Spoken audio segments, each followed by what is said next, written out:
Hello everyone, my name is Peyton Blanco, and I'm here to discuss the award-winning crime drama television series Breaking Bad. It's no secret that Breaking Bad, and thus Walter White's infamous character arc from Mr. Chips into Scarface, has been discussed and analyzed endlessly across the internet. However, I want to take some time today to break down some specific elements of form used throughout the entirety of the series, while also placing the show in the context of Niccolo Machiavelli's The Prince, as I think it's a worthwhile piece of literature with many relevant ties to Walter's individual philosophy as he turns into the renowned and feared Heisenberg. This will help us better contextualize how one man's pride could go so far as to destroy his own life and the lives of those around him, but also, while in doing so, he was alive. I liked it. I was good at it. And I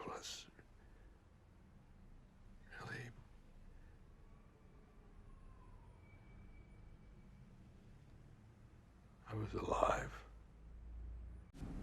While Walter assuredly becomes the monster we know him to be by the end of the series, I don't think that we can deny that he deserves our sympathy in the beginning. He's undervalued by those around him, stuck in a dull profession, and worst of all, gets diagnosed with lung cancer after his 50th birthday. However, in less than 2 years, Walter has become almost unrecognizable to his Season 1, Episode 1 self, and even if we don't always notice it, the world around him has too. Perhaps the most overt piece of mise-en-scène in Breaking Bad that showcases Walter's arc is his costume design. The pale, muted tones we first see in Season 1 are replaced by a much darker wardrobe as he takes on the Heisenberg persona. As the series progresses and he grows into his own in the meth business, we see him in much more blue, the color of his methamphetamine.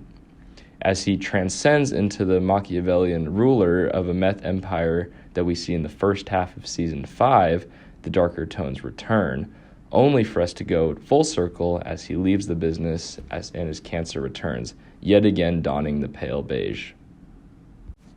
Another example of Walter's world transforming alongside him is the White household on 308 Negro Royal Lane.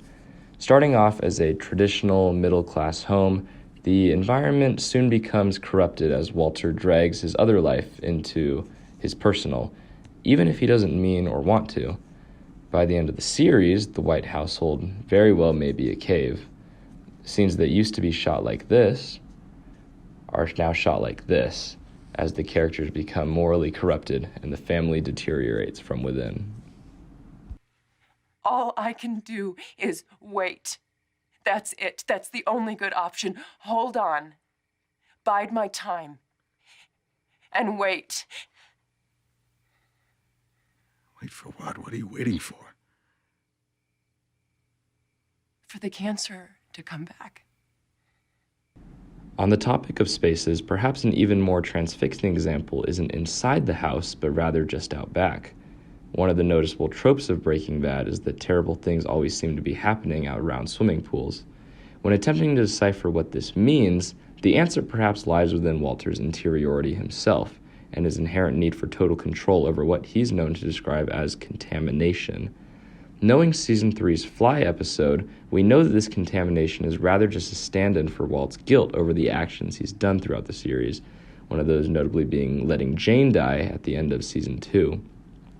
It's no coincidence, then, that the debris from the Wayfarer 515 crash happens with Walt by the poolside, and the pink bear being the pool's first contaminant.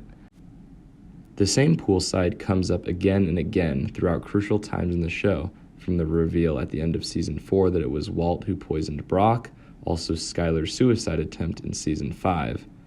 It's no surprise that in a show so enamored by duality, that a space so reflective in nature plays such a key role in connecting the family man, Walter, to the drug empire persona of Heisenberg. However, the symbolism doesn't end with him. Throughout the series, we see the poolside come up in a number of gatherings and celebrations of wealth and Machiavellian power. We see it in Season 1 with the Schwartzes and also Don Eladio. Yet, no matter the size of the pool and no matter the flaunting of the wealth or power that one possesses, they are always empty and unfulfilled. This unfulfilling reward of the neoliberal American dream lies at the center of Gilligan's work in this show. Niccolo Machiavelli's The Prince conveys many of these values, or lack thereof, that persist throughout the series. The apparent lack of personal morality in one's decision-making is what drives Walter to do something like poison a child to preserve his own life. If the ends justify the means, as Machiavellian principle would support, then there really isn't a boundary for how someone like Walter could go if he has nothing to lose. Walter himself states that he's in the empire business, and to him, acting against the mercy or respect of others, especially those others that he sees to be his subordinates, is how he'll maintain this empire. In the case of his family, Walter may want to be loved and appreciated and respected for what he sees as selflessly providing for them, but as we see throughout the show, this isn't always the case. Skylar resents the danger he puts their family in, and when it becomes apparent that she won't willingly accept Walter's drug manufacturing lifestyle, he turns to pushing fear over her. This is textbook Machiavellian principle, and a telling piece of Walter's way of taking control over the people he claims to be doing all of this for. We also commonly see Walter extort power over Jesse, especially when it comes to inserting his superiority over him, whether it's their prowess in cooking meth or the decisions they have to make to stay alive, even though they are listed as 50-50 partners. Yet, in the end, this conquest for Walter for gaining power and thus keeping it is what destroys Walter and his empire, leaving the question of what it was all for and if it was worth it. All I can do is wait. That's it. That's the only good option. Hold on. Bide my time. And wait.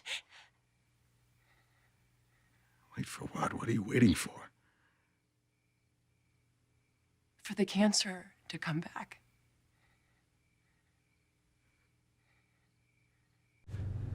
Wrapping it all up, I want to close on my personal attachment to this topic and why I think it's a great form of art to engage with. Breaking Bad is one of my favorite shows of all time, and I think it offers a really rich sense of complexity that makes it a greatly insightful piece of media to study.